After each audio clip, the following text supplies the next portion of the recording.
welcome to Check It Out, Comrade, an indie game podcast where every 2 weeks we bring you 2 games by the people for the people and tell you what we like about them. I'm Nick Glauber. And I'm Brayton Cameron. And this week we're doing Able Black and FTL, Faster Than Light. Faster Than Light. Advanced Edition. Oh. Is that what the edition we're on? Yeah. I wasn't even paying attention. Yeah, it was a expansion that they put out a couple years back, yeah. Nice. So let's talk about Able Black. Well, you know what? This kind of makes it rough. Able Black is a story game, and yeah, I feel like Able Black might have some spoilers. So we want to talk about that one second. Yeah, let's talk about FTL first. Okay. So I should bring up who Z Paranoia from our Slack. They donated graciously during the last Duck stream and said that we should play some FTL. So that's why we're playing FTL. Yeah, and thank you for that because I love this game. I do. I also love this game. I played a lot of FTL back when it first came out and hadn't touched it in a while. I hadn't played any of the advanced content. I still haven't really gotten to any of the advanced content. Yeah. But yeah, FTL. It's a roguelike strategy game in space. Yes. Mechanically, it's pretty like prior to FTL. I can't think of anything quite like it in terms of how it plays minute to minute. Yeah, it is kind of a real-time strategy game, but it has those roguelike elements, which really are fantastic. But it's kind of interesting because it is a little bit like something you'd get off of like the Infinity engine in the sense that you're using moves, if you will. You're setting up, you're moving your units around, but you can pause it at any time and reevaluate the battle screen, and change your strategy. And that's your like tactics rather. Such a good game design choice that they put in the pause. Yes. Trying to manage this game fully in real time would be an absolute nightmare. Yeah. So yeah, the real time with pause is the perfect way to strategize this game, and it basically plays like so. You have a ship. Your ship has multiple rooms on it. Most of the rooms are dedicated to some subsystem of your ship. Right. So be it engines, weapons, shields, and then you have crew, which staff those rooms. Some of those rooms get bonuses by having people in them. Some of them need people in them in order to work it all, like your weapon system. Right. And aside from that, your crew also can board other ships, or your ship can be boarded and they can fight stuff off. And when your ship gets attacked, they have to go repair and put out fires and whatnot in the various rooms of your ship. Right. And the game basically plays kind of map to map. You're jumping around. You have a choice on each map as to which direction you want to go into. Yeah. And you'll get an event in each location you hit, essentially. Right. Yeah, you're jumping planet to planet, system to system in order to outrun the rebels who want to destroy you. Yeah. And so yeah, there's kind of a built-in timer in each map. You don't want to stay too far to the left where you start out, because they start progressing from the left to the right, and you need to stay out of their kind of sphere of influence, or you'll start running into their big bads, who will take you down pretty quick. Yeah, absolutely. It's really fantastic because you have the two different layers of strategy. This is surprisingly deep, in my opinion, for just a roguelike. I shouldn't say just a roguelike, but for a roguelike, there's a lot of tactical choices that you get to make, a lot of strategic choices you have to make from the beginning, especially when you start introducing after you beat the game, you can start unlocking new ships. Mm-hmm. And each ship functions differently. It has, upsides and downsides, and it really adds like I said, a lot of depth to the game. Yeah, there's a handful of different races, and each of those races kind of have their flagship ships. Mm-hmm. And playing as those races' main ships, they kind of have achievements to meet. Yeah. That when you meet those achievements, you unlock alternate designs of their ships that have different emphasis on different systems. Like the NG's first ship is very drone heavy. That's their only method of attack until you find a shop and pick up some other weapons. Right. But their secondary ship is not at all focused on that. However, you only start with, I think, one crew member. Yeah. So it has a lot more weapon systems and stuff, but you have just one guy, and if that guy's gone, then you're dead. So you have to try and find someone to help stock your ship up as quick as possible. Yeah, and it's like the ship's designs themselves, like on a just an aesthetic level, are all very interesting and different. Like the Angisu ship kind of looks like the Borg cube. It's just a big rectangle. Right. And the Kestrel that you start with is like your most traditional spaceship looking thing. Yeah, it's the human, so it looks like a human ship, you know? I also really like that each of the ships are like graphically they're kind of modular, and when a ship is destroyed, it always kind of breaks up into all the separate little pieces. Yes. Graphically, it's also super great. Like this game kind of just has everything going for it. The soundtrack is also banging. Oh my god, I love the soundtrack so much. I used to just like listen to the chill out mix, like you know, when I'm just hanging out reading. It's like perfect. It is really good background music. Yeah. I mean, there's like kind of so much to talk about in this game that it's hard to find a thread that isn't just like mumbling on forever. Yeah, that's true. I mean, one of the things that I really like about the game is that it is difficult. You know, it's one of those things where it's easy to pick up. Oh, you just shoot and you know the tactics, but it's like one of those difficult to master sort of things. And when you finally make it through the game, which took me a long time during my first couple playthroughs, like it really does feel like a big achievement. And then you get to unlock more content and everything. And but it's really well balanced. Like I watched a video of someone who was playing only a ship that just was focused entirely on boarding. Like, so they just had a really big crew and they would just board everybody else. And they beat the final boss, which is a very difficult task. And it took 40 minutes for that one battle, but that's crazy. But they did it. So very impressive. That's awesome. There's a lot of ways to go about playing the game. It really did. Like, I feel like this is kind of one of the few of the roguelites, you know, that have taken roguelike stuff and taken it into a different kind of genre that really does have that same feel of every game is different. Yeah.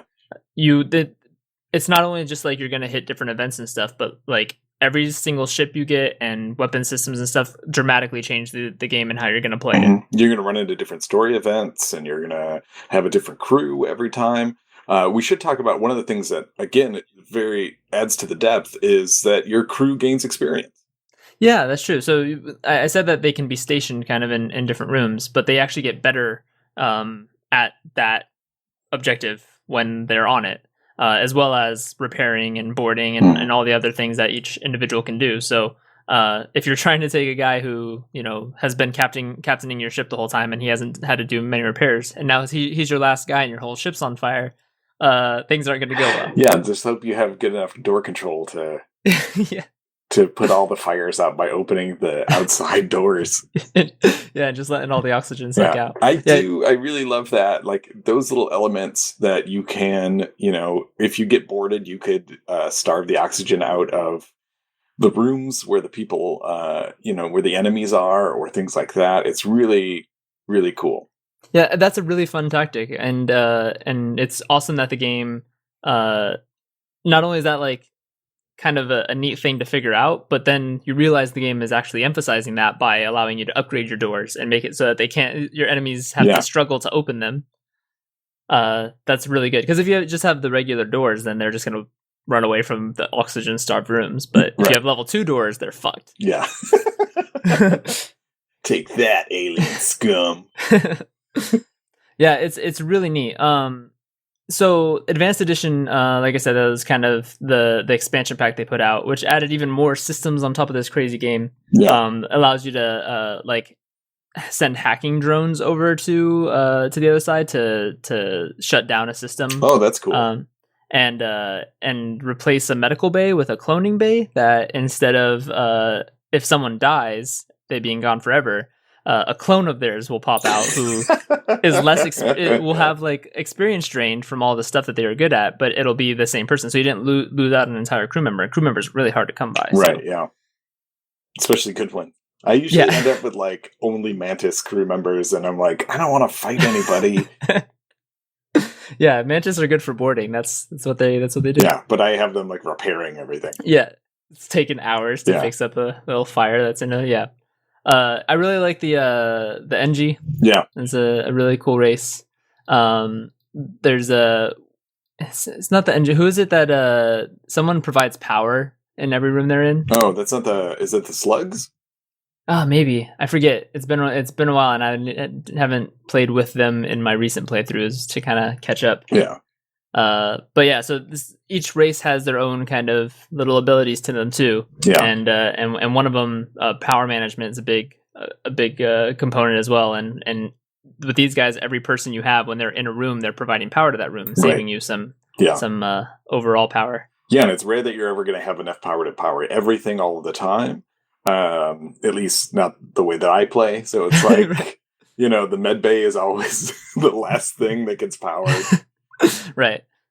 I'm just flying through space with 0 sensors, just all guns, all shields. I hope you don't board my ship, because I will not know that you are there. I don't know.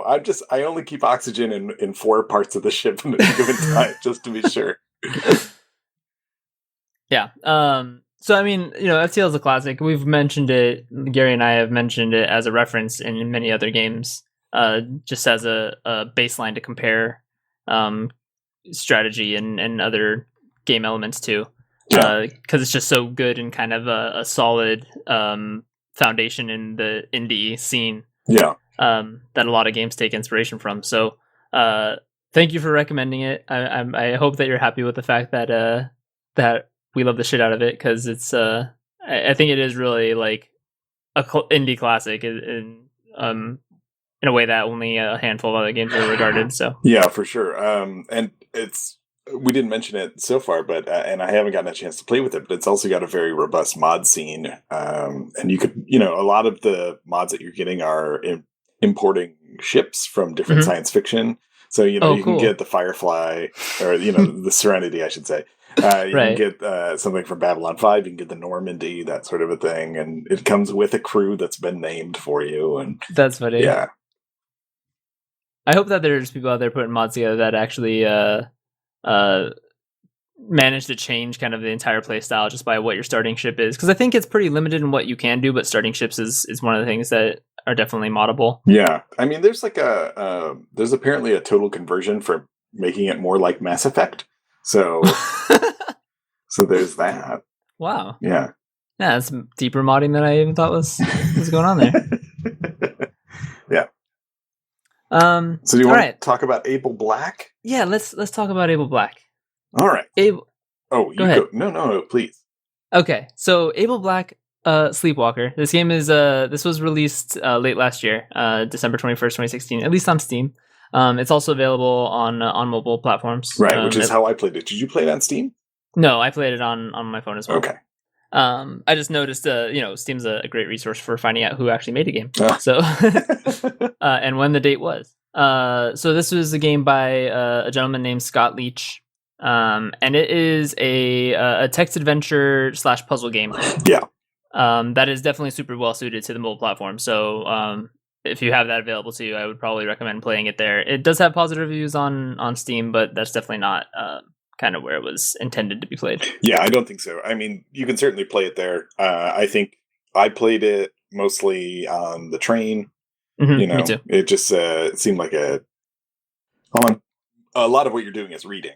So, there isn't a high action adventure element to the game. Yeah, it's a great transit game. Yeah. So what can we say about the game, story-wise? So this is definitely going to be one that is mostly in a spoiler section, but the basic idea is you are clearly in an artificial intelligence that isn't hidden from you at any point, but you are kind of stuck in a purgatory of when you start the game, you're told that there's this quiz that is essentially there to assess whether you're ready to enter the world or not. It's your citizenship exam. Right? Yeah, your citizenship exam. But prior to being able to take that, you're just stuck with in this housing all alone with nothing but a AI voice talk to you, who's determining whether or not Mother is ready to give you the quiz or not. Right. there's some notes from a previous incarnation or AI that you're familiar with. Is named Jack, right? I think so. That sounds right. But aside from that, you just want to get to this damn quiz and can't figure out why the hell Mother won't let you take it. Yeah. And don't know what all this is about. I will. We should spoil it. You do get to take the quiz. You do get to take the quiz. That is the primary game. Everything I told you is basically the opening salvo, which is it's a long text before you manage to get to the quiz, but it does set up the setting pretty well. So yeah, and the quiz itself, I described it to Nick when I first discovered the game. It was kind of like this Voight-Kampff, Blade Runner quiz where there are questions that are very vague and like introspective and ethereal, but then there's also a puzzle element that goes along with all of the questions, and it's really I thought some of the puzzles were quite challenging.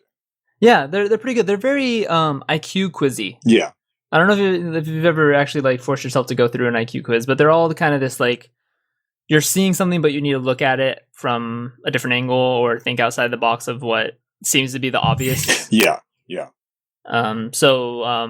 But yeah, it's just a big series of puzzles and kind of relating stories to how you think of yourself and Mother, and all of which is compiled into determining whether you're ready. Yeah, and I think about my favorite part of the game is that at the end of each quiz, it gives you like a readout of how they determine your personality. Yeah, those are good. I'm always like an arsonist that's going to murder people. Yeah. Subject is slightly psychotic. I got a few times. I think. Yeah. So it's a very good, charming little puzzle story game that I highly recommend you play. Yeah. And Brayton, you said that you've got the real Blade Runner quiz, right? Yeah, I do. I have a 10 questions. I found it on the internet, but 10 questions. It's a Voight-Kampff sort of thing. It's going to determine if you, Nick, are in fact a human or a replicant. So let's start this way. Number 1, it's your birthday. Someone gives you a calfskin wallet. How do you react? A, I wouldn't accept it. B, I would accept it. C, thank you for the wallet. C. Okay. 2, you've got a little boy. He shows you his butterfly collection plus the killing jar. What do? A, I take him to the doctor. B, that's nice, but why don't you keep the killing jar for yourself? And C, oh, lovely. B. Okay. 3, you're watching television. Suddenly you realize there's a wasp crawling on your arm. Shit. I scream and grab the closest thing near me, which happens to be a can of sunscreen, and beat the hell out of it. B, I swap it away. I think it's supposed to be SWAT. That sounds like it should be SWAT. And C, I kill it.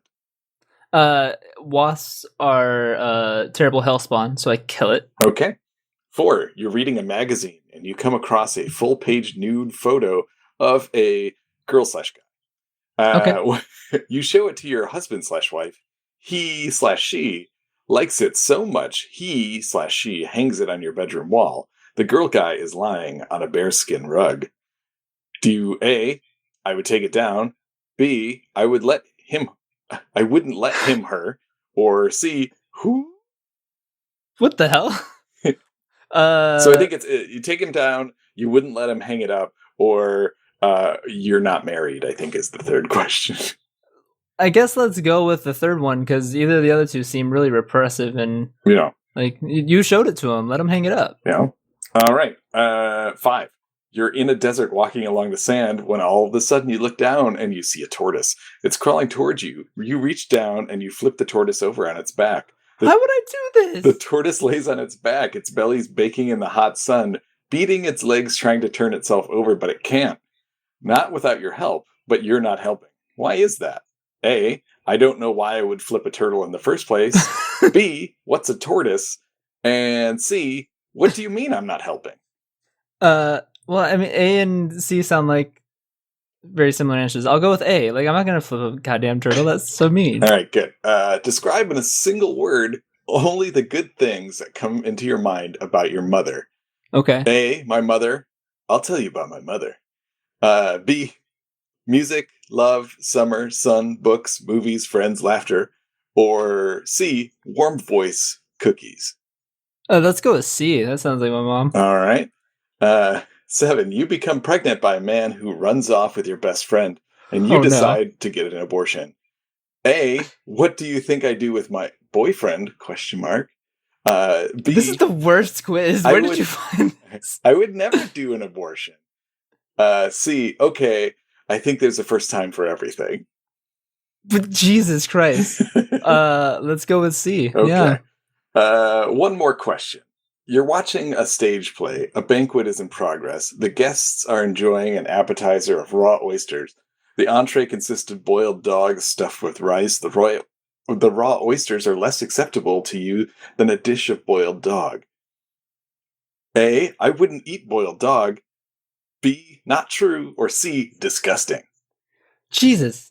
Those aren't answers. I'm going to go with C. That is quite disgusting. Okay. A is also true. I think B was also true. But we'll go with C. Okay. 9. The test is over. How many answers do you think were given by machines? 3, 2, or 1? Answers given by a machine. So like the multiple choice answers were provided by artificial intelligence. Let's go with 3. Okay. Thank you for participating. How did you like the test? This extra question is not affecting the results. A, boring. B, it was fun. C, meh. C, meh. C, meh. Yeah. All right, test results. Here we go. Boy, not bad. You are mostly human, I guess. You probably chose some of the same answers given by Cleverbot. Try it out if you didn't. It's pretty fun. So you can go check out Cleverbot. I see now. Now it all makes sense. Does it? Yes. Some of these answers were given to Cleverbot, a very goofy chatbot. And they wrote down their answers and provided them as answers for you to select, which is why most of them made no goddamn sense. There we go. But also the questions were fucking terrible too. So yeah, some of them were. Yeah. All right. But I'm glad I'm mostly human though. Yeah, probably. It's good to know. Probably. I feel like that's not at all what they were quizzing the replicants on at all. Well, some of those came right from the movie. Did they? Yeah, like the mother question is when the replicant goes nuts. Like, I'll tell you about my mother. Like, it's that, and then that does make sense. And the tortoise question, of course, is the famous one. Yeah, tortoise question is famous. It was all the answers that threw me off. Yeah.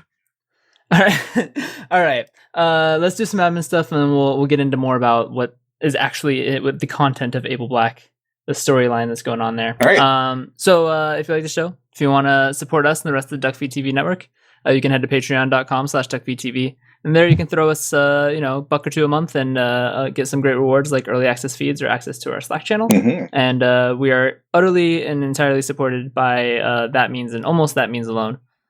So yeah, that's the greatest way to help keep everything running here. Right. You can also rate and review it, tell your friends, do all that stuff that you can do. And if you have any games you'd like to recommend or just like to otherwise get in contact with either one of us, we're on twitter.com @ComradePodcast and on facebook.com/checkitoutcomrade. There's also a contact form on checkitoutcomrade.com. Nice. All right. So there'll be a little bit of a ditty here. And when we come back, we'll talk a little bit more about the story behind Able Black. Nick, I'm not hearing the music. I'm sorry. I'd have to play it through my headphones and hold my headphones up to the microphone, and it's just a whole thing, Brayton. Okay, all right. I see how this works. But yeah, so let's talk about the story here. So we already mentioned you're clearly an AI. Yeah. And when you start off, you're not taking the quiz yet because you're in some sort of pre-quiz portion. Yeah, so the quiz is designed to really test your humanity and to get you to experience certain elements of humanity, what Mother thinks certain elements of humanity are. Right. So the first thing that you really are experiencing is like hopelessness. Yeah. Despair and loneliness seems to be her first quiz. So essentially, you are not given the quiz until you say, "I'm ready to be shut down." Yeah. There's a whole big deal before then where you've been waiting, you've been trying to prove that you experience emotion and all these things. But it doesn't. Nothing will get you the quiz until finally you say, "All right, I give up. I'm out." Yeah. And then throughout the rest of the quiz, and I don't want to give too much away because I want you to actually experience it. Right. But, yeah, absolutely. You do get to. There's a lot of analogies to spiders. There's a lot of visuals of skulls and spiders, and like cats, I think, is one of them, and things like that. Keys are a big thing as well. There's a hidden Konami code. Yeah. Which is kind of nice. Which unlocks a little mini game, the only like real gamey game in here. Yeah, other than like sort of asteroid. I don't know exactly how to describe it. Yeah. Because there's like Pong too, isn't there? Is there? No, maybe I'm thinking of something else. You know what I'm thinking of? What?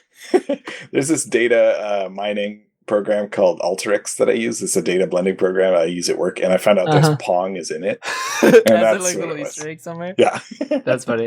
Yeah, no, the game in here is like a weird infinite runner where you're dodging asteroids and trying to collect little gemmy things or something, and just last as long as you can. Yeah, I had a tough time with that.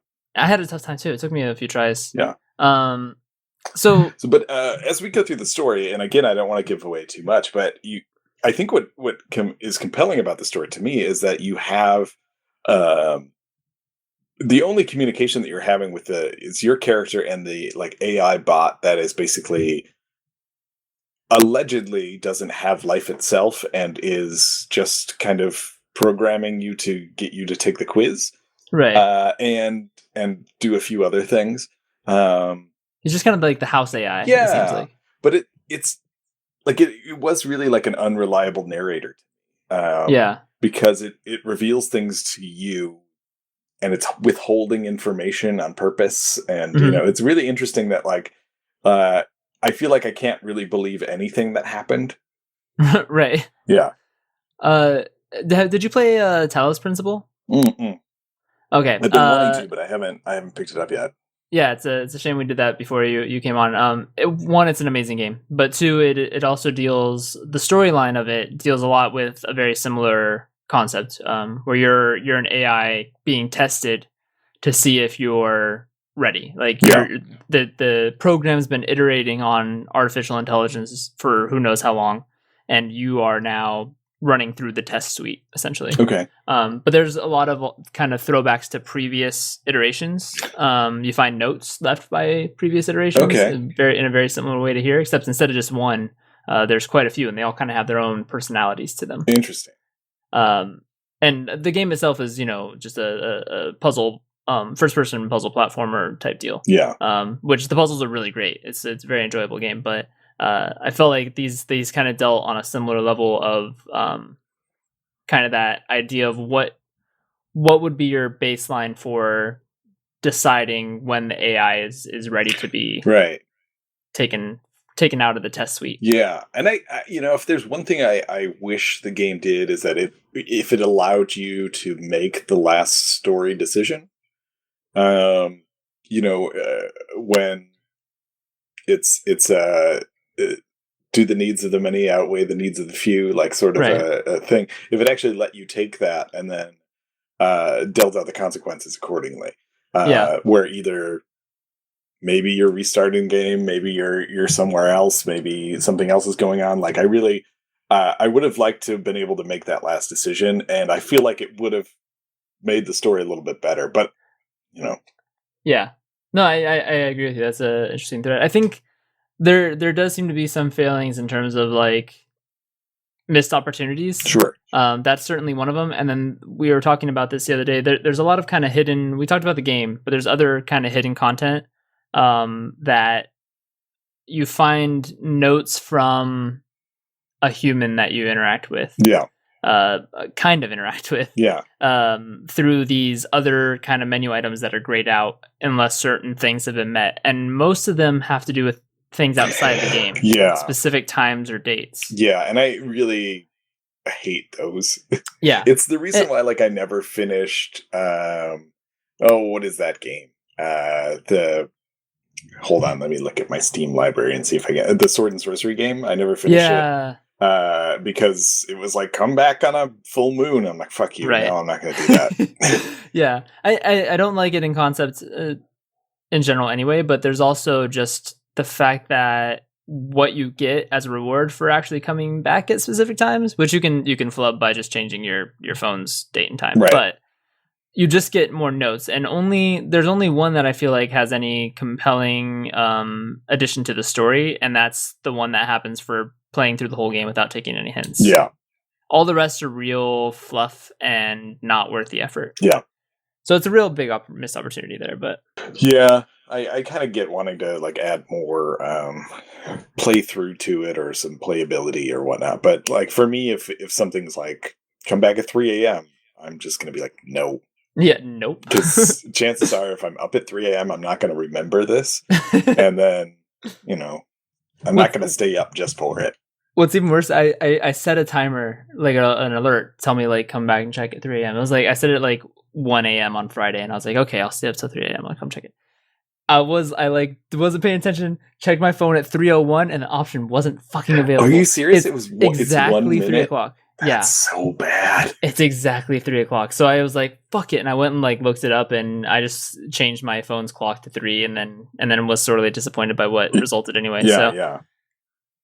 So that's a shame. Yes. But the story is still cool, and the main puzzles and plotline are definitely worth the, 30 minutes spread out across 5 days of transit time. Yeah, maybe. I feel like it was really great for that because you could it saved your states when you were in the puzzles, and when you weren't in the puzzles, all you had to do was read. So yeah, it's just one big scroll. Yeah, no, it's definitely great for that. It's a really good use of the mobile format, I think. Yeah, I agree.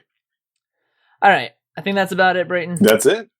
All right, thanks for listening, guys. Thank you. We will see you next time.